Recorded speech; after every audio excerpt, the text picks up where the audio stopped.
Hello, Eliza in Burlington, Vermont. Matthew here with Free Prescription Lenses. And today is a special day. It is the day before Christmas, which is just shy of the night before Christmas. And all through the house, not a creature was stirring, except for the guy wearing this hideous suit. You like this? You like this? I googled ugly Christmas sweater, and this ugly Christmas suit popped up. I had to get it all the way down to the green shoes. Oh yeah, gotta look good. Gotta look good. But enough about me. Let's cut some lenses for your new frames. Let me put my GoPro camera back on. I can do this. I can do this. Sorry while things are out of focus. Okay, so I have got your frame that your dad has given me, and we'll talk about your dad later. He's not getting out of this either without some embarrassing things. But this is the frame that you have sent me. It's a little bit of a teal color in the front and a little multicolored sides. Really like this. So today we're going to put your RX prescription transition lenses. Transitions meaning that they turn dark when they go outside and then clear inside. We're going to put that into your frame. So let's go ahead and begin. We're going to take your frame, put it into the tracing element of my edger, and hit start. Everybody wants to know, how does the computer know what shape lens to cut? This is why. A little stylus will pop up, and it's going to go around and trace the inside of the right side of the frame before doing the same thing on the left. Here at freeprescriptionlenses.com, where everyone loves a bargain and no one is disappointed in quality. You buy a genuine, authentic frame from me, and you will receive one free pair of clear single vision prescription lenses or non-prescription fashion lenses. My receipt has my federal ID tax number, so if you have vision insurance or flex dollars, you will get reimbursed for this purchase, whether they are prescription or not. Eliza, yours are prescription, and that's what we're going to put in there. That green outline is the shape of the lens we'll be cutting. I'm going to minify it down to the actual size that you see there. I like to magnify it while I'm working on it, make it nice and big. So I need to get your, actually let's go ahead and put your pupillary distance in. Your pupillary distance is 50, which is 25 in each eye. I'm going to hit this little minus button, and it's going to go down in 0.5 millimeter increments. You can look at that. I'm going to keep tapping it until it goes down to 25. And we are good there. I'm going to raise the optical center up just a couple millimeters in your frames. Since you look up a lot, look up, look around. Okay, so the machine is ready to be programmed. I need to get your lenses oriented. I'm going to come down here to the lensometer. Now your right eye reads plus 125 sphere, meaning you only have magnification, plus 125. In fact, let me highlight that. This is going to be your right lens, and that is the power. You're going to be receiving these original packets that say the Airwear Transition 7 gray lenses. And this is the right lens. Let me write that on there. And now I'm going to take the lens out of the protective packet. Come on out, come on out, come on out of there. It comes with a little laminate on the front of the lens to protect the lens during shipping so nothing rubs against the front surface. I'm going to go ahead and take that off, stick that on there. I'm going to put these on there when I ship to you so nothing happens to your lenses when I ship to you. So I'm going to put, this is a Marco brand lensometer. This lets me read the power of the lenses and orient them perfectly to show how they need to go into the frame. I'm going to put the power drum, let me make sure everything's on 0. I'm going to put the power drum on plus 1.25, which is the prescription for your right eye. I'm going to find the optical center of the lens, which, as you might imagine, literally is the center of your lens. There is a red dot right there. In case you don't see that, let me just darken that. And I'm going to put an R on the lens, which stands for right. Now let's do the same thing for the unright lens. Your prescription reads plus 225 minus 50 at 178, plus 225 minus 50. I'm going to spin the axis wheel to 178. It goes from 0 to 180, and I'm going to put it on 178. Let's take the left lens out of the protective packet. Pull the little laminate off the front of the lens, stick that on the wrapper there. Put the power drum on plus 2.25. You need a little bit more magnification. Rotate the lens until this, what's known as the spherical component, comes in clearly. Check that. I'm going to check your astigmatism correction. That looks good. I'm going to put 3 dots on your lenses this time. And let me darken those for you. 1, uno, dose 2, 103. And I'm going to put an L on here, which stands for not right. Just like me, I ain't right either. Now let's see, this is your left lens. You will be receiving these original packets to make sure you're getting the authentic things. And that is the left lens. And if you missed any of that, let me recap. Oh, another generation that gets to listen to my bad jokes. So let's come back down here, as we say in the dirty South. You're up there in the clean North. I don't know why they call us the dirty South. But I'm going to take your right lens, put it onto the platform. Now this is a block. Let me get some new ones here. This is a block. I like to call him Jenny from the block. I need to attach this to your lens while it is cutting. That's right, just like your Aunt Jenny. I need to attach this to your lens while it is cutting. That's what's going to hold it in place in the lathe. So I need to apply 2 double-sided adhesive stickers, of which I just have 2 left. That was close. I almost ran out. Ignore that big roll. It doesn't mean anything. So the black side is the sticky side. I'm going to stick this onto the first block. Place that there. Stick one onto the second block. Now on the back is a little silver button. It's going to do its job twice today. The first time it's going to attach itself to something magnetical there in what we call the arm. And because you have a smaller eye size, I need to change the chucks. This is something people are going to get to see a lot of things in this video they normally don't see. I'm going to take the larger ones off that normally go with this size that I use in my videos. Set that there. And we're going to put the smaller one on there, and they are held on with magnets. That's going to go into the first one. In fact, let's go ahead and get that out there. Put that one on that side. And now we can go ahead and attach the lens. So, well, let's see. Let's pull the sticker off the first one to make the black side sticky. Even the paper sticky. Let go. Stick that in there. Now, I've already put your pupillary distance of 25 for your right eye. We've made the optical center height. I want to make sure that the lens is centered in front of your pupil and up to the right height, which I have done. So with that little dot you see there, I'm going to place that right where that's supposed to be. Hit the button. The arm's going to come down and place that block onto your right lens. Now let's do the same thing for the unright lens. And again, you have astigmatism in your left eye. Don't worry, I'm going to explain all that. The reason why there's 3 dots on there, the lens has to go in there just perfectly. It cannot rotate at all, or you're just not going to see as clearly. So let's go ahead and get the left lens done. Oops, hey, don't come off of there. Come on, sticky pad, sticky pad. Pull that off. Make that side sticky. Put that there in the arm. Now, again, your pupillary distance, you are 50 in both eyes. Half of 50 is 25. We did 25 on the right eye. We're going to do 25 on the left. Same optical center height. And that dot in the center is going to go directly in front of your pupil. These other 2 dots tells me that it's in there oriented and it's not off center like that. Hit the button. The arm comes down and places the block onto the left lens. So now this is the edger. This is what's going to do all the work. This costs $40,000. It weighs 200 pounds. I recommend everyone go out, buy their own, put it on your kitchen counters next to the Christmas cookies, and then you can cut your own lenses at home. You won't need this guy to come in and do it for you on Christmas Eve. So, which I don't mind doing for you, because you're such a cutie pie. That's right, I said it. Now the world knows it. So the lens, that magnet is now going to do a job. A second time, it's going to hold it in place into the chuck, or as I like to call it, the Charles, because I don't know this machine well enough to call it chuck. I'm going to wake up the computer. That is the shape of the lens we'll be cutting. These are polycarbonate lenses. Why use my finger? I've got this amazing tool here. I can just keep doing that. So if these were plastic, high index plastic or Trivex material, these are all different lens materials. I would select that, but because these are polycarbonate, I will pick that one.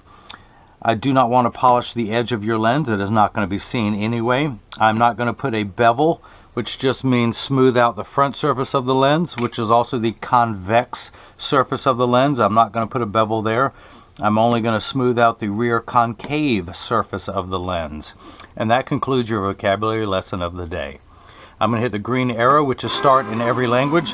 The door closes, the clamp shuts, and then the lens is going to be traced by 2 white styluses, making sure that the lens is large enough to fit into your frame, which it is. But you can see as it's going around tracing that shape.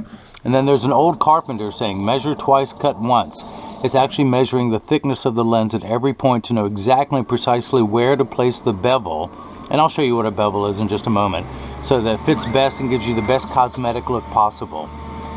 So the lens is coming down onto the cutting wheel. If you see light flickering in the background, that is water running there to catch the optical sawdust as it comes off of your lens. The material your lens is made out of is called polycarbonate. It cuts dry, where plastic, high index plastic, and Trivex, those materials I mentioned earlier, they cut wet.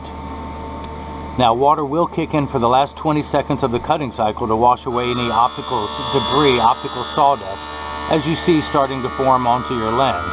And that will tell me that it's in the last 20 seconds of the cutting cycle when water is spraying on it. Now, as I mentioned, your lenses are made out of polycarbonate. These are the Essilor brand of lenses. Essilor calls polycarbonate airwear because they feel they're as light as air. The TR stands for transitions, which turns dark when you go outside. This is the signature 7, Roman numerals V11 for 7, GY is gray. Now polycarbonate is 40% thinner and lighter than regular plastic. It is also virtually unbreakable. Your lenses are bulletproof, up to 22 caliber, and have both UVA and UVB protection built into them. We know what the sun's harmful ultraviolet rays can do to your skin when exposed to the sun. Your eyes are 8 times more sensitive than your skin, so you have permanent sunscreen for your eyes, unlike the lotions, creams, and sprays that need to be reapplied every few hours when you're in direct exposure to the sun. This is permanent and never needs to be reapplied. Now, the other really nice thing about your lenses are the AS stands for aspheric. I know there's a lot of big words, Eliza, but aspheric means not spherical. Something spherical is like a basketball. It is round in every direction. Your aspheric means it's not round and it's flatter. So not only are they thinner and lighter, but the front curvature of the lens is much flatter to fit into today's flatter curvature frames. It also does not give you that ugly cosmetic fishbowl appearance you get when you look at some people's glasses. Now water has begun spraying on the lens, which tells me it's just washing off the optical debris. Say, that reminds me, I need to take a bath too. You know, it's almost New Year's. I was meaning to take a bath in 2016, and that clinches it. Now a little arm has come out. On the end of that arm is a spinning wheel. That's what's applying the safety bevel to the rear surface of the lens. Now you are not going to have any edge thickness whatsoever, but some people have very strong prescriptions, and it comes out of the back of the frame and it touches their cheek. So that's a routine procedure to smooth everything out just in case it touches. Now I'm going to open this door with my mind. You like that, Eliza? I can do other things with my mind. I can melt ice with my mind. I can. It just takes me a couple hours. I have to keep staring at it for a couple hours and concentrating, but then it melts. Can you do any tricks with your mind? So let's see if it fits this time. I'm going to tuck it in at the outside. Before, your lens was this size, now it's this size. Pretty cool, huh? Let's see if it fits. I'm going to tuck it in at the outside corner using my thumbs. I press down, it snaps right in. Let's go ahead and start cutting the left lens. We're going to put that into the Chuck, the Charles, the Chuckster, the Chucky baby. Flip that over to L and hit start. The door closes like before. The clamp shuts. And just like before, the 2 white styluses are going to trace the shape of the left side of the frame, making sure it's large enough. You can see as it's going around tracing that shape. And just like before, measuring the thickness of the lens to know exactly precisely where to place the bevel so it fits the best. I could move the lens to the front or the back if it needed be, but look, you have no edge thickness whatsoever because your prescription is not that strong. Now let's go read the prescription, shall we? I'm going to take that block off. It is no longer needed. Pull that sticker off. Let's dry the lens off again. I'm going to come down here back to the lensometer, and I'm going to put it in just above that red dot. This looks like a microscope, but essentially it does. It helps me read the prescription. And I'm getting plus 125, 1 tick mark above 1. Now the unit of measurement we use in the optical world is called a diopter, spelled D-I-O-P-T-E-R, starting at 0 and going up in quarter increments from there. So 0.25, 0.50, 0.75, 1, 1 1/4. You need 5 steps of magnification for your far-sighted correction. You are far-sighted.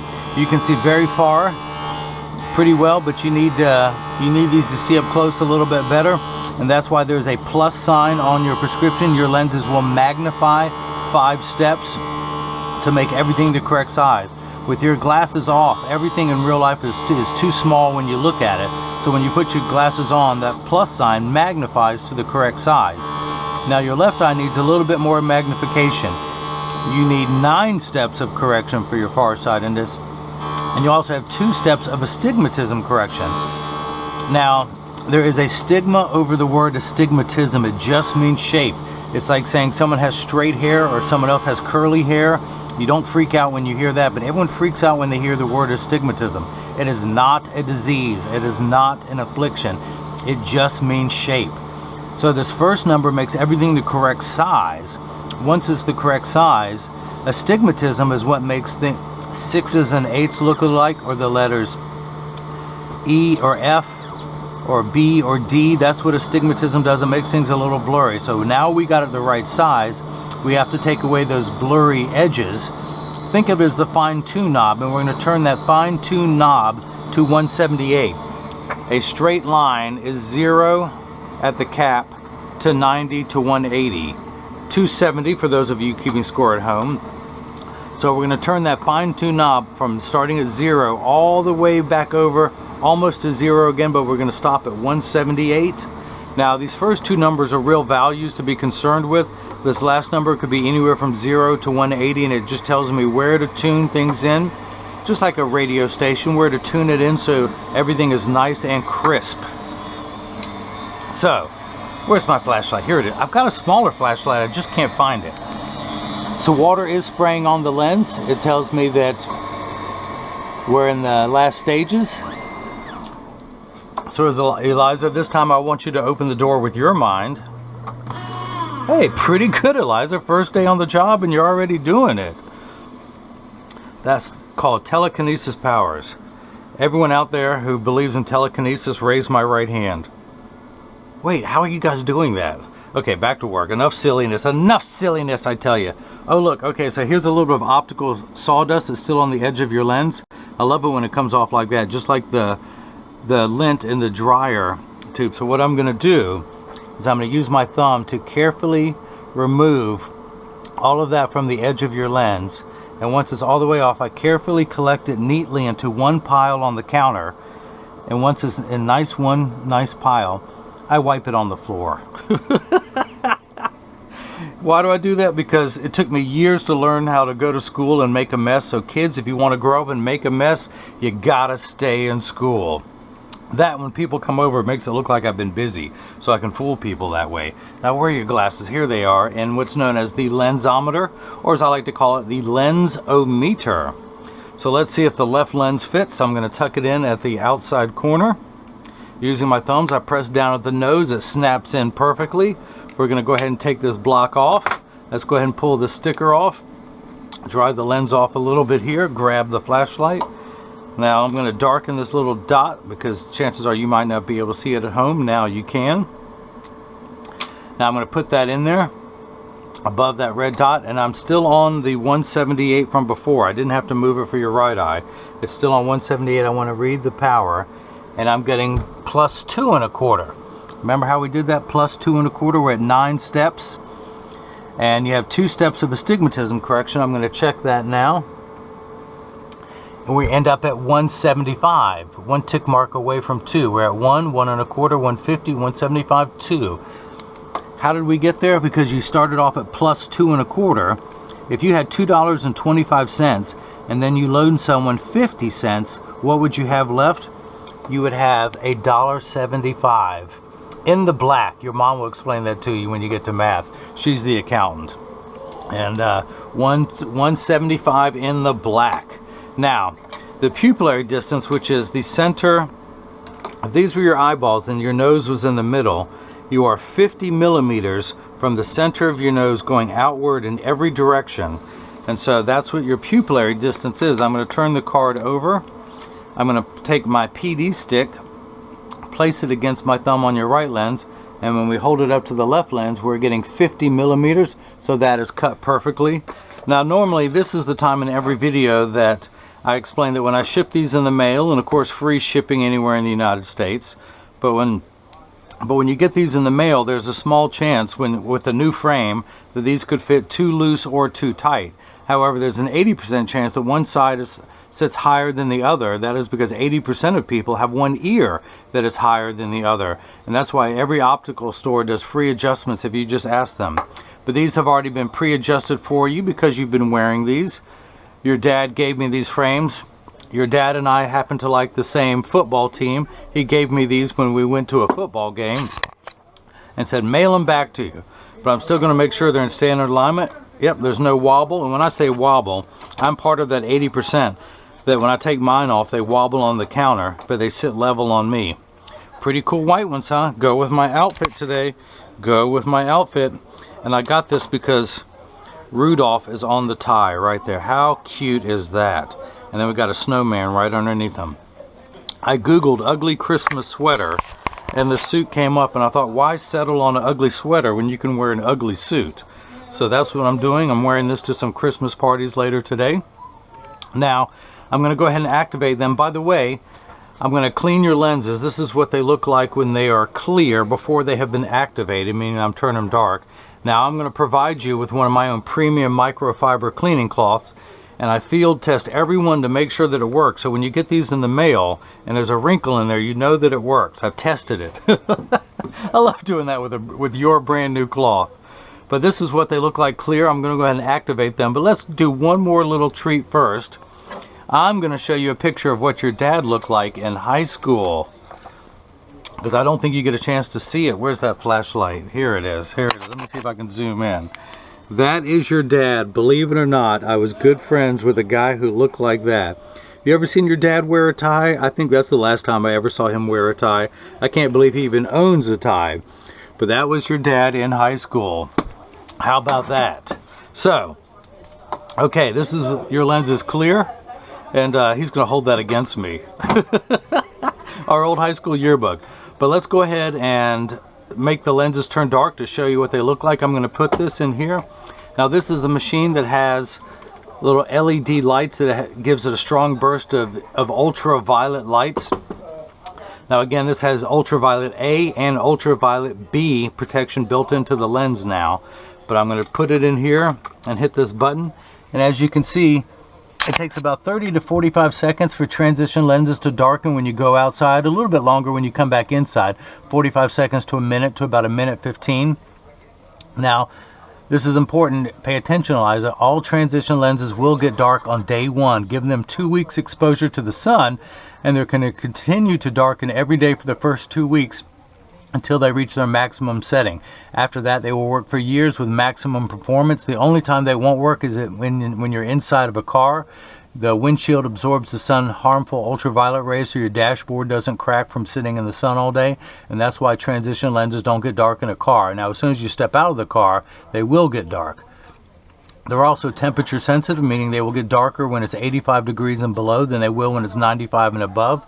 But since you live in Burlington, Vermont, I don't think it's going to be a problem. You're not going to have too many days where it's near 100 degrees, because they just don't get as dark as they will where you live now. So that is the first time they have been darkened. They're going to continue to darken. Come on, Eliza, we talked about that. Don't you remember? Pay attention. So, if anyone has any questions, any classmates of yours at your school, you can email me at freeprescriptionlenses@gmail.com or simply click the Contact Me button on my website, which goes by that name. So Eliza in Burlington, Vermont, I hope you enjoyed watching as I cut prescription transition lenses for your frames. And I've got one last surprise for you. With this being Christmas, this is going to be embarrassing. There's going to be a lot of haters, or we call them trolls, on the internet. But if this suit was not enough to scare you away, look at all this. I've done one more thing for Christmas. Are you ready? Are you ready? Here it comes. You like my green shoes? Let me take them off, and I'm going to show you what I did to my toenails. I have got the Christmas toenails. They are red and green to match the suit, and I've got a candy cane on my big toe. I've done that on both feet. So how's that? I've never shown anyone my toenails in a video before. I'm sure I'm going to end up regretting that, but hey, that's the way it goes. I'm sure I'm going to end up regretting showing the picture of your dad, Ben, also known as the Peanut Butter Kid. That's right, your dad used to like peanut butter. Can you believe that? Why don't you go have a peanut butter and jelly sandwich with him one time and tell him that he used to like that kind of thing. So that's it. Hopefully you enjoyed watching, and everyone else has got the chance to see how I bring that love and feeling back to glasses. Thank you.